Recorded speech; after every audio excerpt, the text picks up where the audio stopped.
Hello everyone, I am Suman. Welcome on Guru Mantra study channel. आज बेटे कुछ बच्चों की कमेंट मेरे पास आई थी कि मैम 10th क्लास के टॉपिक को भी स्टार्ट करें। तो आज हम 10th क्लास के टॉपिक का बैकग्राउंड बनाएंगे, उसका इंट्रोडक्शन रहेगा, कुछ पढ़ेंगे उसके बारे में कि क्या टॉपिक होने वाला है। तो आज मैं जो 10th क्लास है उसका जो टॉपिक है उसका बैकग्राउंड बनाने वाली हूँ। और टॉपिक का नाम क्या है? Nationalism in India.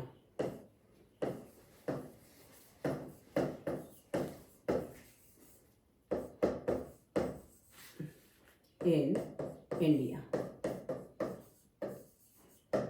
लेकिन इसको पढ़ने से पहले, यानी कि नेशनलिज्म इन इंडिया पढ़ने से पहले हम क्या करेंगे, ये नेशनलिज्म की फीलिंग आने की से पहले का जो इतिहास है उसके बारे में पढ़ेंगे। कहने का मतलब क्या है? नेशनलिज्म की भावना। पहले तो नेशनलिज्म को सुनो कि नेशनलिज्म क्या होता है। राष्ट्रवाद होता है। राष्ट्रवाद का मतलब होता है अपने देश के लिए क्या है? प्रेम। यानी कि अपने देश के लिए प्रेम क्यों और किस तरीके से हमारे देश में आता है, ये भावना कैसे आती है।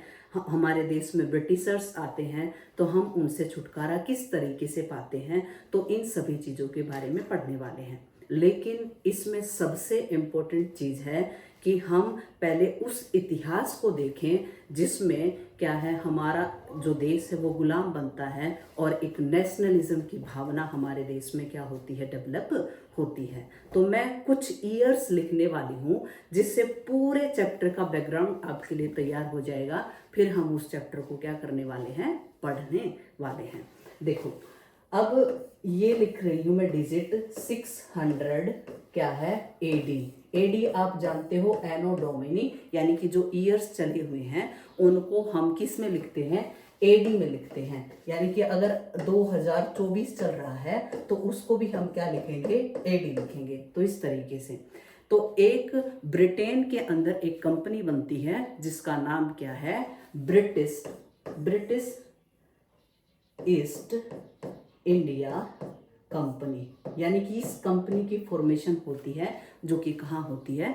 ब्रिटेन के अंदर होती है। और वो क्या करना चाहते थे? वो इंडिया में आना चाहते थे और इंडिया में क्या करना चाहते थे? ट्रेड करना चाहते थे।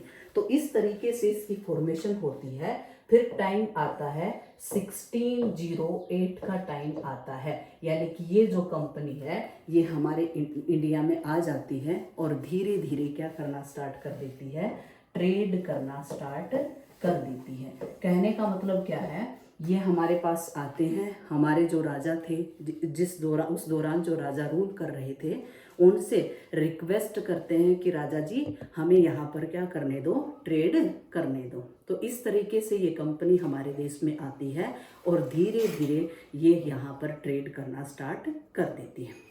अब कहानी आगे बढ़ती है कि ये जो ब्रिटिशर्स हैं इन्होंने देखा कि इंडिया के अंदर जो लोकल राजा हैं, किंग हैं, वो आपस में क्या करते रहते हैं? लड़ते भिड़ते रहते हैं। यानी कि इनमें एकता नहीं है। इसी बात का फ़ायदा उठाते हुए ब्रिटिशर्स ने हमारे बीच में क्या डाल दी? फूट डाल दी। यानी कि राजाओं को आपस में लड़वाना स्टार्ट कर दिया। ये आते कब है? 1608 में आते हैं। कब आते हैं? 1608 में। फिर आता है टाइम 1757 का टाइम आता है। यानी कि अब ये ब्रिटिशर्स बिल्कुल बहुत बेहतरीन तरीके से समझ चुके थे कि इंडिया के राजा आपस में लड़ते भिड़ते रहते हैं और इस बात का फ़ायदा हम क्या कर सकते हैं? उठा सकते हैं। तो इन्होंने 1757 का टाइम जब आया तो इन्होंने क्या है? एक युद्ध किया हमारे साथ। कहने का मतलब जिसको क्या कहते हैं? Plassey, battle of Plassey. Battle of Plassey का युद्ध ये करते हैं 1757 में, जिसमें एक्चुअल में ये युद्ध नहीं होता है। एक तरफ इंडियन राजा होते हैं, लेकिन जो सेना का सेनापति होता है वो ब्रिटिशर्स की तरफ चला जाता है। एक्चुअल में ये युद्ध नहीं होता है और पहली बार जो ब्रिटिशर्स हैं वो हमारे देश में क्या कर जाते हैं, जीत जाते हैं। और ये कौन सा युद्ध था, प्लासी का युद्ध। देखो इनको हम डिटेल में नहीं पढ़ रहे। क्यों नहीं पढ़ रहे, क्योंकि प्लासी के युद्ध में कौन राजा शामिल था, ब्रिटिशर्स की तरफ से कौन था, ये अलग से टॉपिक बनता है। लेकिन मैं नेशनलिज्म इन इंडिया वाले टॉपिक पर आ रही हूँ, जिसमें सिर्फ बेस को बनाया जा रहा है, जो जर्नल बातें हैं उनको पढ़ा जा रहा है। आप ये ना सोचें कि मैम इसको एक्सप्लेन नहीं कर रही, क्योंकि यहाँ पर रिक्वायरमेंट नहीं है इस चीज़ की कि मैं इस चीज़ को क्या करूँ, एक्सप्लेन करूँ। एक स्टोरी क्रिएट कर रही हूँ ताकि हम अपने टॉपिक पर आ सके। तो अगली एक घटना होती है 1764 में होती है। कब होती है, 1764। और युद्ध होता है कौन सा, बक्सर का युद्ध होता है। और बक्सर के युद्ध में ये सच में एक तरफ हमारे 3 राजा और एक तरफ कौन होते हैं, ब्रिटिशर्स होते हैं। और सच में बक्सर के युद्ध में कौन जीत जाते हैं, ब्रिटिशर्स जीत जाते हैं। और ये कहाँ के इलाके को जीतते हैं, ये इलाके को जीतते हैं बंगाल, बिहार और उड़ीसा के इलाके को जीत जाते हैं। और उड़ीसा, इन तीनों इलाकों को जीतने के बाद ये यहाँ के क्या बनते हैं, दीवान बनते हैं। दीवान का मतलब क्या है, उस एरिया पर ये इन एरियाज पर क्या वसूल करेंगे, टैक्स वसूल करेंगे।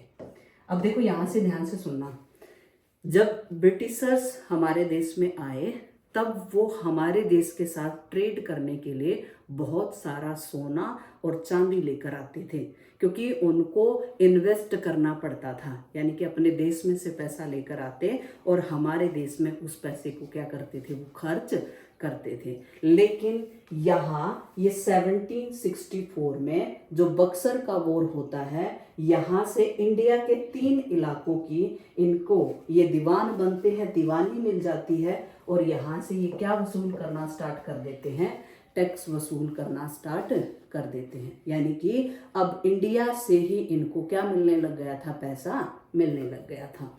इस तरीके से अब ये ब्रिटिशर्स यहाँ से ही पैसा कमाते और उस पैसे को इंडिया के अंदर ही क्या करते, इन्वेस्ट करते, उस पैसे से सामान खरीदते और अपने देशों में, यूरोपियन कंट्रीज में ले जाते और वहाँ पर उसको क्या किया जाता, सेल किया जाता।